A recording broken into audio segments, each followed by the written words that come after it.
There are protests in Beta every day, and in fact, 14 have been killed in the last maybe 12 months or so in Beta. It's a very peaceful protest. There's never any stones thrown out and so on. There are actual eyewitnesses that saw exactly what happened. So, do you suspect that maybe there's some entity or some other person that have fired the shot other than an Israeli soldier? Zaid, I think you and other colleagues, of course, this is your briefing. You can ask as many questions as you would like. You can ask the same questions as many times if you would like.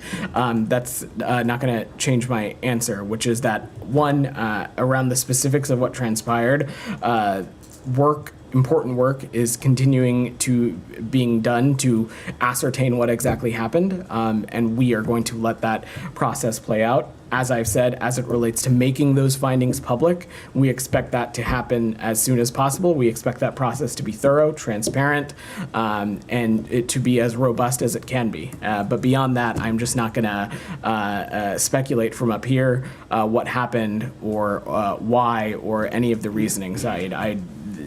As I said to Rabia, eyewitness accounts are, of course, helpful, key, informative to all of this, but there is a process in place, and we will let that process play out. So would you rely on the eyewitness accounts, or you just rely on the Israeli? I am not going to speak to the process, Said. That's fine. I just want to take And again, I just want to reiterate again that we are working closely to ascertain the facts, but there is not a State Department-led investigation that is going on as it relates to this. Because the record, Vedant, is really quite abysmal, and when it comes to Israel investigating itself on the killing of Americans. I mean, I can take you back to March 16, 2003, when Rachel Corrie, a Jewish American, was killed by a bulldozer, in plain sight of everybody, and the Israelis only came back with an answer in 2012, and it was just like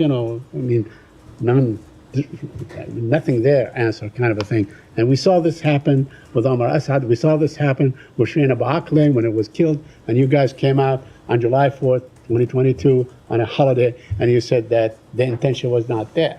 So what guarantee do we have that this particular investigation that saw the murder of a 26-year-old American, Aysenur Eygi, so we saw her murder. Everybody, there are a lot of accounts and so on.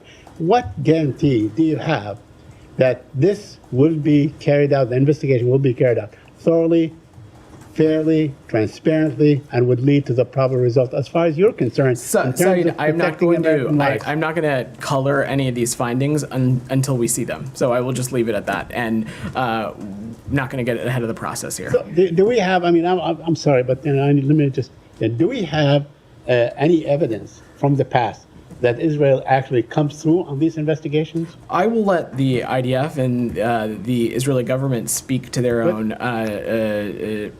accountability processes. Side. I'm not going to get into that, but at every possible measure, we reiterate the reminder that civilian deaths need to be minimized, not just in Gaza, but also when actions are being conducted in the West Bank, that it is critical and vital to peace and stability in the region, taking that moral and strategic imperative. My last thing on this, I mean, when it comes to the Israeli killing of Americans, Americans that are being killed by Israel and their families, they feel that these Americans are the children of a lesser God because Israel is committing the crime, Israel is committing the murder.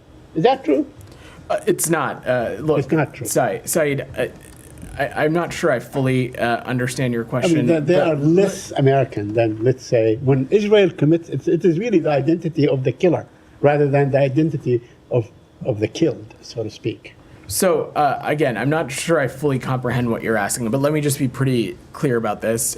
In this context, in any context, to this government, to this State Department, an American citizen is an American citizen. A blue passport holder is a blue passport holder. Whether they are a Palestinian American citizen, a Turkish American citizen, an Israeli American citizen, the front part of that the front part of that nomenclature is not nearly as important to us as the second half, and the fact that an American citizen is an American citizen, and we take the safety and security of American citizens incredibly seriously. It is.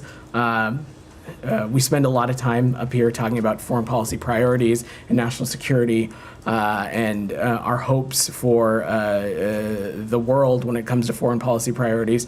But I will tell you that for Secretary Blinken, for President Biden, there is nothing more important than the safety and security of American citizens.